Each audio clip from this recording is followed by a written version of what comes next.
Hello भाई, आप देख रहे हैं इधर क्या लिखा हुआ है? 75 आजादी का अमृत महोत्सव। तो आजादी का अमृत महोत्सव चल रहा है। गवर्नमेंट के अंदर चुनाव का डर इतना ज्यादा है कि जो नोटिफिकेशन अब से 40 दिन बाद आना था, दिसंबर के महीने में 10-11 दिसंबर के आसपास, वो नोटिफिकेशन आज ही जारी हो चुका है। एसएससी जीडी का नोटिफिकेशन आउट हो चुका है 2022 के एग्जाम के लिए। हालांकि इसमें एक दुख वाली बात भी है, वो कि एक्सपेक्टेशन ये थी कि एसएससी जीडी में लगभग 65-70 हजार वैकेंसी आएंगी। वैकेंसी उतनी नहीं आई है, लगभग 24 हजार के आसपास वैकेंसी आई है। बट नोटिफिकेशन उन्होंने 40 दिन पहले ही रिलीज कर दिया है। इसकी जो एग्जाम की जो एक्सपेक्टेड डेट थी वो मार्च अप्रैल में थी, लेकिन अब ये कह रहे हैं कि हम आपका जो एग्जाम है, कंप्यूटर बेस्ड एग्जाम है, वो जनवरी 2023 में ही करवा लेंगे। तो 2 महीने पहले एग्जाम करवाने की बात कर रहे हैं। इसका साफ साफ पीछे कारण ये है कि वो चाहते हैं कि चुनाव से पहले वो दिखा सकें कि ये लो, हमने वैकेंसी दी थी, हमने इनको क्लियर कराया, हमने नौकरी दी है दबा के। तो गवर्नमेंट अपना फायदा देख रही है, लेकिन उनके स्वार्थ में आप भी अपना स्वार्थ देखिए, आप भी अपना फायदा देखिए। जब काम समय से हो ही रहा है तो आप भी मेहनत से तैयारी करिए। तो यानी कि आप अपना ऑनलाइन फॉर्म भर सकते हैं। आज से जो है, कल से इसके फॉर्म ओपन हो चुके हैं। लास्ट डेट है 30 नवंबर 2022 तक, 1 महीने का पूरा समय है। आप एसएससी की वेबसाइट पे जाके फॉर्म भर सकते हैं। ठीक है भाई, किस किस पोस्ट के लिए? Constable GD in central arm force CAPF, SSF, rifleman GD in Assam rifle, सिपाही नारकोटिक्स कंट्रोल ब्यूरो एग्जामिनेशन 2022। ठीक है भाई। और ये जो होता है, सीधा इसको गवर्नेंस करती है हमारी ministry of home affairs, MHA. तो एमएचए ने डायरेक्शन दिया है एसएससी को एग्जाम करवाने के लिए।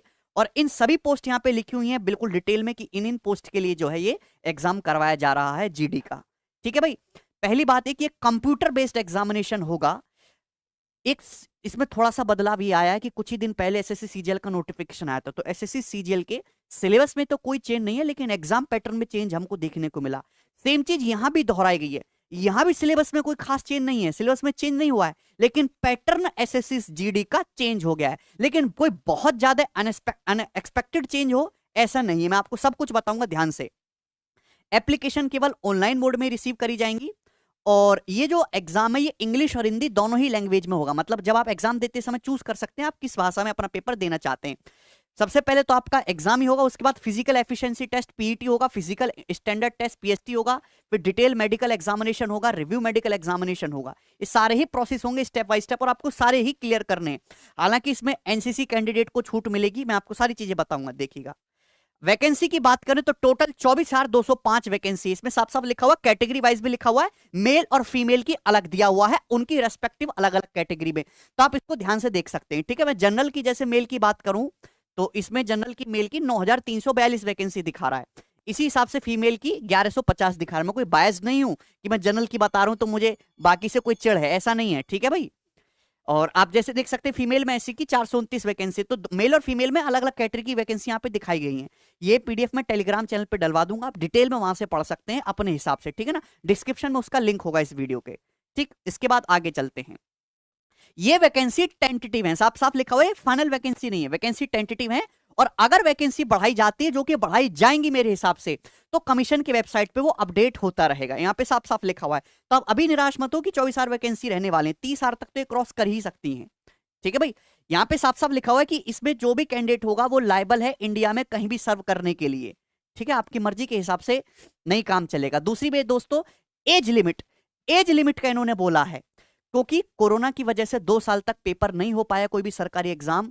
तो एसएससी इसकी जीडी की जो एज लिमिट है वो थी 2/1/2000 से, यहां पे 2 जनवरी सन 2000 से मेरे प्यारे भाई, उसके बाद के जो स्टूडेंट बॉर्न हुए हैं और 1/1/2005 से पहले तक के, ये सारे स्टूडेंट फॉर्म भर सकते हैं।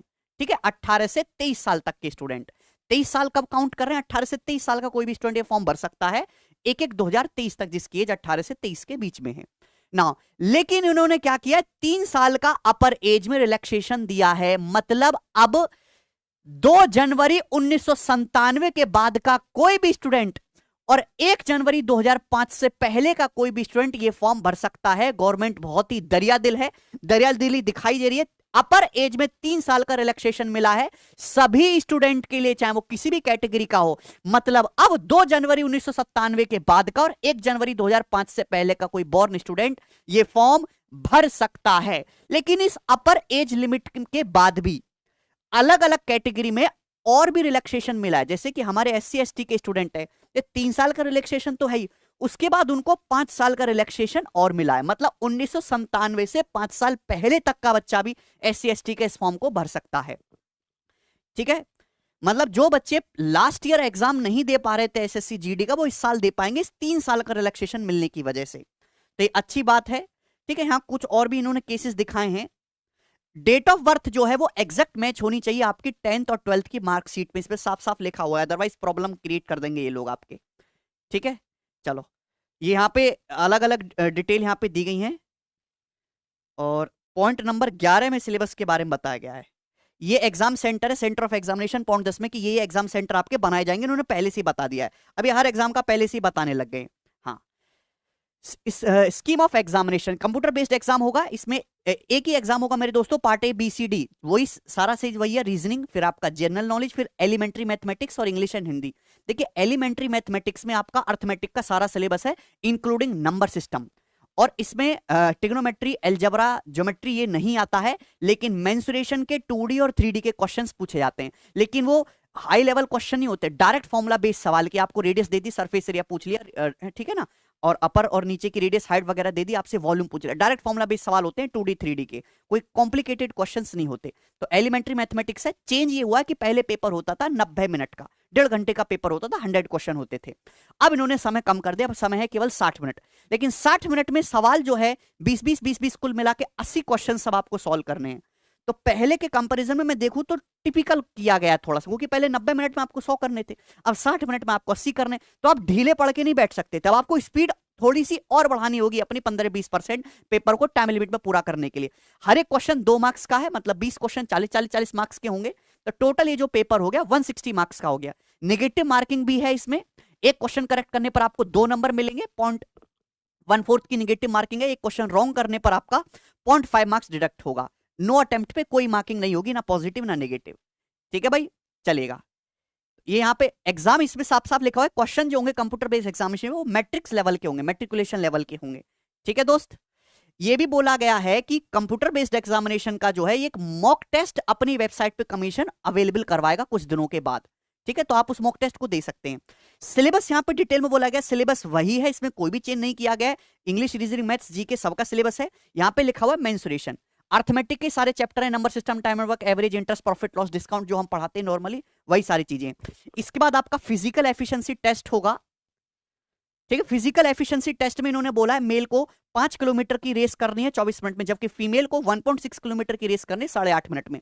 ये लद्दाख और नॉन लद्दाख रीजन के स्टूडेंट्स के लिए अलग अलग इन्होंने बोला है कि जो लड़के लद्दाख रीजन से, उनको 5 किलोमीटर की रेस नहीं करनी, उनको थोड़ी सी सहूलियत है, उनको 1.6 किलोमीटर जाना है 6.5 मिनट में, जबकि लड़कियों को केवल 80 मीटर 800 मीटर जाना है 4 मिनट में।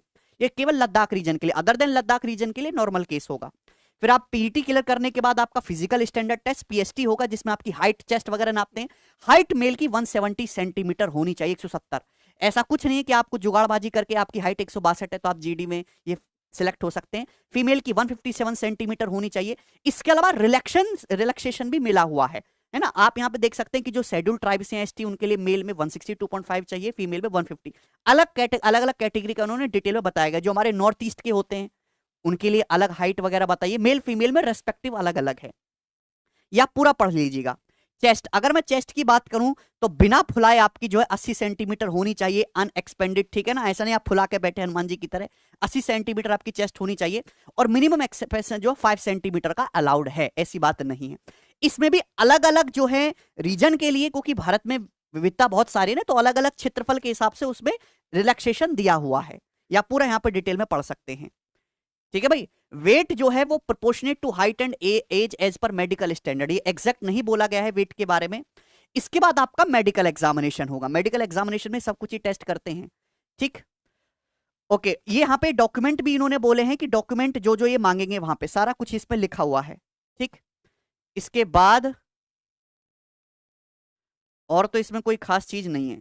हाँ, एक बात और कि जो स्टूडेंट के पास एनसीसी थी उनको 5% का ये एग्जाम में जो आपके मार्क्स हैं उसमें अलाउंस मिलेगा, जिनके स्टूडेंट के पास एनसीसी थी। तो अच्छी बात है। ठीक है, हालांकि नोटिफिकेशन बहुत बड़ा है, पूरा इसको पढ़ने की जरूरत भी नहीं है, जो इंपॉर्टेंट चीजें थी वो मैंने आपको बता दी। ठीक है दोस्त, तो आपके पेपर में ज्यादा समय तो है ही नहीं, अक्टूबर तो बीत गया, नवंबर, दिसंबर, जनवरी के मुझे लगता है कि शुरुआत में ही ये पेपर करा लेंगे, क्योंकि इनको पेपर करवाने की जल्दी आप लोगों से कहीं ज्यादा है। चुनाव भी आने वाला है। तो 2 महीने मेहनत से पढ़ाई करिए। अब सिलेक्शन उसी का होगा जो ज्यादा से ज्यादा मॉक टेस्ट लगाएगा। पिछले सालों के प्रीवियस ईयर के मॉक टेस्ट मैक्सिमम से मैक्सिमम सॉल्व करें। ठीक है भाई, चलिए, धन्यवाद, बाय।